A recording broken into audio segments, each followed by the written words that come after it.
قرآن مجید میں حضرت شعیب علیہ السلام کی دو بیٹیوں کا تذکرہ ہے۔ شعیب علیہ السلام ذرا بوڑھے ہو گئے تھے، ان کا بیٹا نہیں تھا، ان کی بیٹیاں تھیں۔ تو جب گھر میں بیٹا نہ ہو تو کام بیٹیوں کو سنبھالنے ہوتے ہیں، چنانچہ ان کی بیٹیاں اپنی بکریوں کو چرانے کے لیے لاتی تھیں اور کنویں پر ان کو پانی پلا کے واپس لے جاتی تھیں۔ حضرت موسیٰ علیہ السلام جب مدین پہنچے تو انہوں نے قبیلے کے لوگوں کو دیکھا، بستی کے لوگوں کو، کہ انہوں نے بکریوں کو پانی پلایا اور پھر اس کے کنویں کے اوپر ایک پتھر کی چٹان رکھ دی تاکہ کوئی اور اس پانی کو استعمال نہ کر سکے۔ وہ دو بچیاں جب اپنی بکریوں کو لے کر آئیں تو ان کے اندر تو اتنی طاقت نہیں تھی کہ وہ چٹان کو ہٹا سکیں اور بکریوں کو پانی پلا سکیں، تو جو کچھ بچا کھچا پانی تھا انہوں نے اپنی بکریوں کو پلا دیا۔ حضرت موسیٰ علیہ السلام نے جب دیکھا تو انہوں نے اس چٹان کو اکیلے ہٹا دیا اور ان بچیوں کے لیے بکریوں کو پانی پلا دیا۔ بچیاں گھر گئیں اور انہوں نے اپنے والد کو جا کے یہ بات سنائی تو حضرت شعیب علیہ السلام نے ان میں سے ایک بیٹی کو بھیجا کہ جاؤ اس آدمی کو بلا کے لاؤ۔ قرآن پاک میں ہے وَجَاءَتْ إِحْدَاهُمَا تَمْشِي عَلَى اسْتِحْيَاءٍ، ان میں سے ایک جو بچی تھی وہ آئی اور بڑی باحیا بن کے وہ چل رہی تھی، یعنی اس کے چلنے سے بھی حیا ظاہر ہوتا تھا، ایسی وہ باحیا لڑکی تھی، بیٹی تھی۔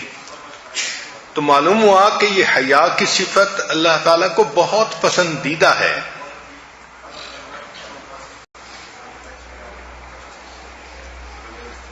چنانچہ جس کے ہاں بیٹی ہو ان کو چاہیے کہ سب سے پہلی چیز اس بچی کو سمجھائیں کہ بیٹیوں کے اندر حیا زیادہ ہونی چاہیے اور ان کو پاک دامنی کی زندگی کی ترغیب دینی چاہیے۔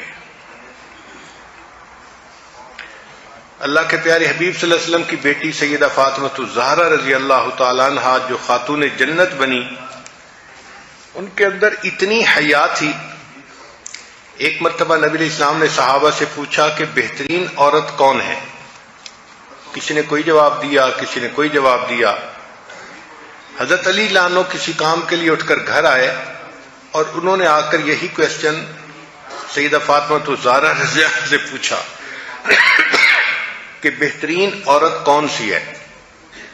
انہوں نے جواب میں فرمایا کہ جو نہ خود کسی غیر محرم مرد کو دیکھے اور نہ کوئی غیر محرم مرد اس کو دیکھ سکے، وہ سب سے بہترین عورت ہے۔ حضرت علی لانو نے واپس آ کر نبی علیہ السلام کو یہ جواب دیا تو نبی علیہ السلام بہت خوش ہوئے۔ پھر پوچھا علی آپ کو یہ بات کس نے بتائی؟ انہوں نے بتایا کہ میں نے فاطمہ سے یہ بات پوچھی تو نبی علیہ السلام نے فرمایا فاطمہ تو میرے دل کا ٹکڑا ہے۔ اس لیے جب سیدہ فاطمہ الزہرا کی وفات ہونے لگی تو انہوں نے وصیت فرمائی کہ میرا جنازہ دن کی روشنی میں نہ نکالا جائے، اس لیے کہ اگرچہ میت کفن میں لپٹا ہوا ہوتا ہے مگر روشنی کی وجہ سے اس کی جسامت کا اندازہ ہوتا ہے، قد چھوٹا ہے، قد لمبا ہے، جسم موٹا ہے، جسم پتلا ہے، یہ اندازہ ہو جاتا ہے۔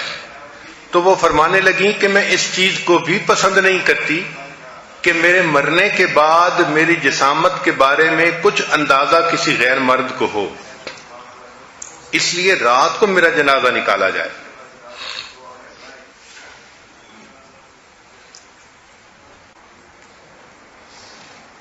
سیدہ عائشہ صدیقہ رضی اللہ تعالی عنہا سیدنا صدیق اکبر اللہ عنہ کی لاڈلی بیٹی تھیں اور اللہ رب العزت نے ان کو ایسی حیا دی تھی، ان کی پاکیزگی کا اندازہ لگانا ہو تو اس بات سے لگائیں کہ ان کا نکاح اللہ کے حبیب صلی اللہ علیہ وسلم سے ہوا، اور اللہ فرماتے ہیں الطیبات للطیبین کہ پاکیزہ مردوں کے لیے پاکیزہ عورتیں، تو سیدہ صدیق عنہا کی پاکیزگی کا اندازہ لگانا ہو تو نبی علیہ السلام کی پاکیزگی کا تصور کیجیے۔ چنانچہ ایک ایسا وقت بھی آیا کہ جب کفار نے، منافقین نے سیدہ صدیق عنہا پر بہتان لگانے کی کوشش کی، مگر اللہ رب العزت نے قرآن مجید میں ان کی پاک دامنی کی گواہی دی۔ سیدنا یوسف علیہ السلام پر بہتان لگا، اللہ نے بچے سے گواہی دلوائی۔ بی بی مریم پر بہتان لگا، اللہ نے چھوٹے بچے سے گواہی دلوائی۔ لیکن جب نبی علیہ الصلوۃ والسلام کی رفیق حیات پر بہتان لگا تو اللہ نے کسی مخلوق سے گواہی نہیں دلوائی، بلکہ اللہ نے وحی کے ذریعے خود گواہی عطا فرمائی۔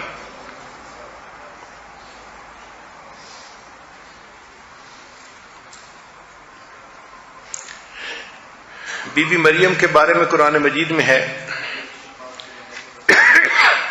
کہ جب وہ جوان العمر ہو گئیں تو گھر میں زندگی گزار رہی تھیں،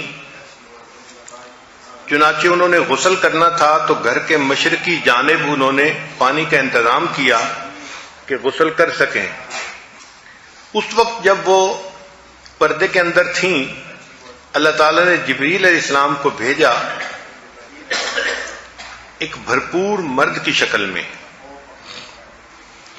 جب بی بی مریم نے اچانک ایک مرد کو دیکھا تو قالت انی اعوذ بالرحمن منک ان کنت تقیا، کہ میں تو اللہ کی پناہ مانگتی ہوں۔ بی بی مریم کوئی آج کے دور کی بگڑی ہوئی بیگم نہیں تھی کہ غیر محرم مرد کو دیکھتی تو مسکراہٹ سے استقبال کرتی۔ وہ پاکیزہ زندگی گزارنے والی تھی، پاک دامن تھی۔ چنانچہ وہ گھبرا گئی کہ ایسے وقت میں ایک غیر مرد کہاں آ گیا۔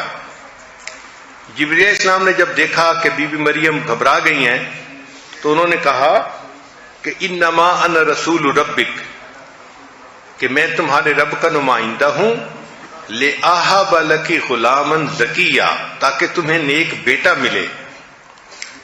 اب بی بی مریم مطمئن ہونے کی بجائے اور گھبرا گئی، یعنی گھبراہٹ بڑھ گئی کہ ایک تو مرد کو میں نے دیکھا اور دوسرا وہ مرد کہہ رہا ہے کہ تمہارا بیٹا ہوگا، اور بیٹا ہو نہیں سکتا چونکہ بیٹے کا کوئی سبب موجود نہیں۔ تو انہوں نے فرمایا انا یکون لی غلام، میرا بیٹا کیسے ہو سکتا ہے؟ ولم یمسسنی بشر، نہ تو کسی مرد نے مجھے ہاتھ لگایا، ولم اکو بغیہ، اور نہ میں کوئی بد کردار ہوں۔ بی بی مریم جانتی تھی کہ بچے ہونے کے سبب دو ہوتے ہیں، یا تو نکاح کی وجہ سے ہوتا ہے ورنہ پھر زنا کی وجہ سے ہوتا ہے، اور یہ دونوں اسباب موجود نہیں تھے۔ تو اس لیے انہوں نے کہا کہ میرا بیٹا کیسے ہو سکتا ہے؟ نہ تو میں نے نکاح کیا اور نہ میں نے زنا کیا۔ تو جبریل علیہ السلام نے جب یہ سنا تو انہوں نے کہا قال کذالک، ہاں ایسا ہی ہے جیسے آپ کہہ رہی ہیں۔ یہ کذالک کا لفظ جو ہے یہ بی بی مریم کی پاک دامنی کے اوپر ایک مہر ہے جو قرآن نے لگا دی۔ ہاں بی بی مریم، آپ جو کہہ رہی ہیں آپ بالکل سچ کہہ رہی ہیں۔ یہ کذالک کا لفظ بی بی مریم کی شان بیان کرتا ہے۔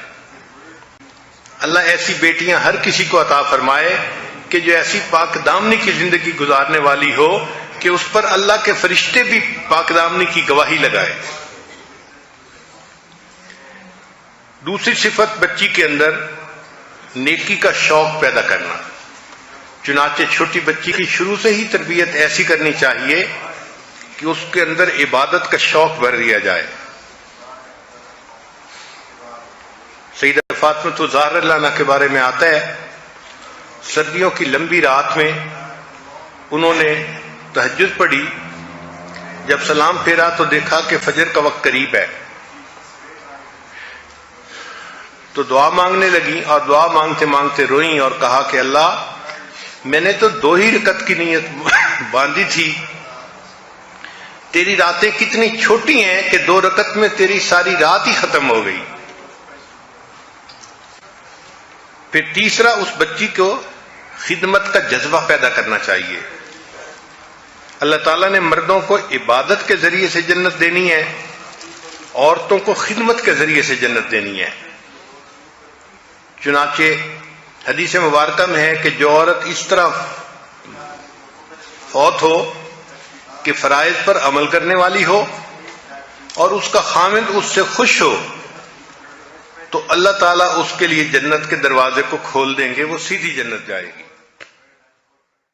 لا الہ الا اللہ، لا الہ الا اللہ، لا الہ الا اللہ، لا الہ الا اللہ، لا الہ الا اللہ۔